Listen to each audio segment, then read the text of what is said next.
JBN, we keep you informed. I am Michelle Jones, and in the news, 2 Portmore men gunned down in St. Mary. 2 men were shot dead by gunmen in the quiet rural community of Moore Hall in Islington, St. Mary on Sunday morning. Dead are 35-year-old Marvin Collins and 34-year-old Peter Finley, both of Waterford, Portmore and St. Catherine. Reports on the Portmore police are that about 12:30 a.m., Collins and Finley boarded a motor vehicle along with 4 other persons. According to the police, when the vehicle was about to depart from Moore Hall, 2 men approached on its right side and opened gunfire, hitting Collins and Finley, who both occupied the front seats. According to the police, the vehicle then ran off the road. Both men received multiple gunshot wounds to the head and upper body and were taken to hospital, where they were pronounced dead. The other occupants of the vehicle were not injured, the police stated. Investigations are ongoing. JDF soldier suspected to have drowned while on diving duties. The suspected drowning of Jamaica Defence Force JDF dive on Friday has plunged several friends and family members of his into mourning, with several questioning the circumstances of his death. The deceased has been identified as 32-year-old Corporal Kennard Pinnock. According to reports, Pinnock is suspected to have drowned while carrying out duties in Kingston Harbour on Friday morning. Further reports are that about 4:45 a.m., Pinnock was part of a team conducting underwater inspection of a ship in the harbour off Sir Floresville Glasspool Boulevard. It was subsequently recovered from the water and pronounced dead shortly after. Several persons have expressed both shock and disbelief at Pinnock's suspected drowning death, especially in light of his swimming abilities. This has left a number of social media users questioning the circumstances of his death. R.I.P. cuz, real youth. Only God can tell what happened. Blessings all the time, Pinnock, a relative wrote on social media website Facebook. Another Facebook user commented, R.I.P. my friend, you are a very humble person. My condolences to the family. Man charged following shooting incident. The St. Andrew South Police have arrested and charged a man with shooting with intent, assault of common law, and illegal possession of firearm and ammunition following an incident on Trelawney Avenue, Kingston 11 on Tuesday, October 19. Charged is 23-year-old Savio Barker of Ferguson Drive, Riverton Meadows in Kingston 11. Reports are that about 12:21 p.m., 2 men were along the roadway conversing when they were pounced upon by Barker and another man who opened gunfire at them. One man escaped unhurt, while the other was taken to hospital where he was admitted. Barker was taken into custody and was charged on Saturday, November 20, after a question and answer session in the presence of his attorney. St. Thomas designer killed in bike crash. 1 man is dead following a collision early Sunday morning in St. Thomas. Dead is 22-year-old Tyrick Morris, a designer of Dock and Field, Golden Grove in the parish. Reports are that about 12:35 a.m., Morris was driving his motorcycle with a pillion along Orange Walk. Upon reaching a section of the roadway in the vicinity of the St. Thomas Technical High School, Morris lost control of his motorcycle and collided with a Toyota motor truck. Both occupants of the motorcycle were taken to hospital, where Morris was pronounced dead and the pillion admitted in serious condition. The Golden Grove police are investigating. 14-year-old boy charged after a 3rd burglary attempt at Manchester man's house.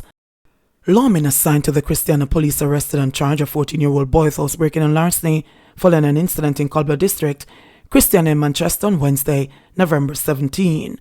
Reports are that the boy pried open the back door of a man's house twice and stole a total of 80,000 Jamaican dollars from a drawer.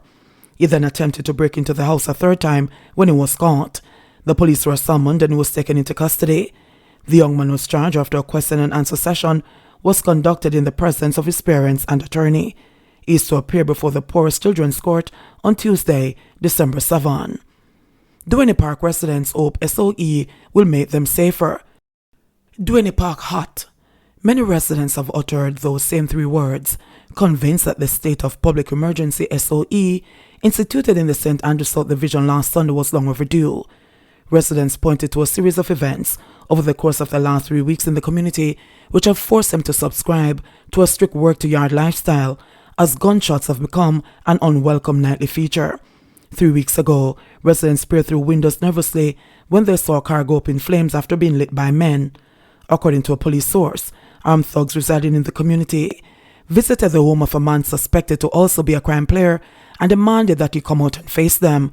When the man refused to do so, The thugs smashed his car windshield with a rock, poured gasoline inside, and set it on fire. Senior communication strategist at the Jamaica Constabulary Force, Dennis Brooks, in an interview recently said that in St. Andrew South, murder is up 14%, shooting is up 4%, but all other crimes are down significantly. The major crimes in general are down 10%. In 2020, there were 129 murders, 141 shootings, and 140 injuries recorded in the division as of November 13. This year, the numbers are 150, 145, and 150, respectively. Superintendent Damian Manderson, who was recently reassigned to St. Andrew South, is currently the acting commanding officer for the police division. Manderson said that the police had no leads as it relates to the recent flare-up. Currently, there's no information to say who, what, where, how, and stuff like that. I know there are a series of incidents, especially over the past 2 weeks or more. Some we suspect are related, and others are totally isolated from the others, said Manderson. On Saturday, October 23, a man said was delivered to his family on Charlotte Crescent in the community in a box. The man, identified as 41-year-old Sherrod Holness, otherwise called Yanni, was wanted for questioning by the police in connection with a number of serious crimes.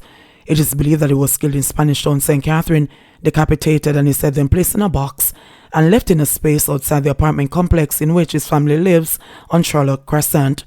Manderson said there have been no developments in the case. The person was actually not living in the area, too. Based on what we're getting from our partners in other divisions, this person was killed outside of the division and is said brought back there because that's an area where he usually hangs out and at one point lived there, he said. A woman claiming to be Holness's baby mother addressed the beheading on an Instagram live recently. The woman is currently living outside Jamaica. Spanish Town boy them, when them get money, them do anything when them hungry and hungry time at Jamaica now. People are pay people to kill people. It come from the USA, them send $1 million when that could I send for buy some car and fix up them community. No, them send if you kill one like a maga man when I do them nothing. Me not stop mourning over me until me dead. Me don't care what people want about him, the woman lamented. Speaking on the beheading during a virtual press conference last Sunday, Prime Minister Andrew Holness said, "We only see these kinds of actions happening in war zones." He added, "We are seeing an increase in murders, but we are also seeing a new trend of savagery and barbarity in the violence."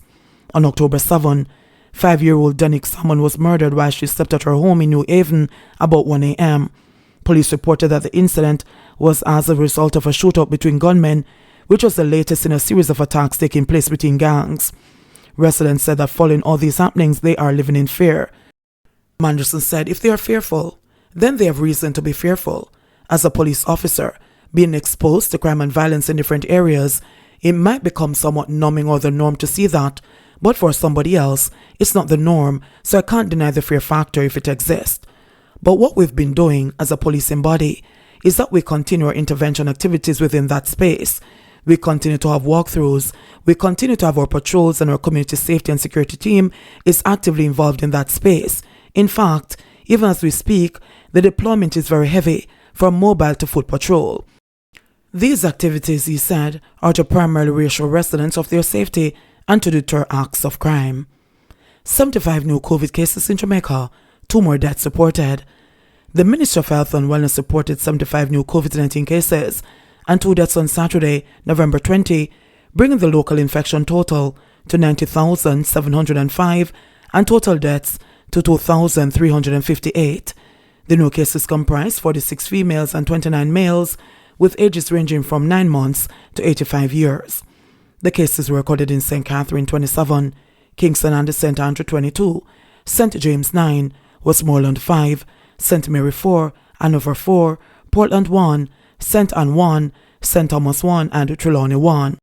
Reported deaths occurred between November 18 and 19, 2021, and comprised an 82-year-old male from Kingston and St. Andrew and a 66-year-old male from St. Catherine. In the meantime, 150 more people recovered in the last 24 hours, bringing total recoveries to 61,720. Currently, 171 people are hospitalized, 19 of which are severely ill, while 8 are critically ill and 31 are moderately ill. JBN, we keep you informed. Please remember to subscribe, like, share, leave us a comment, and click the notification bell. To receive our daily news items,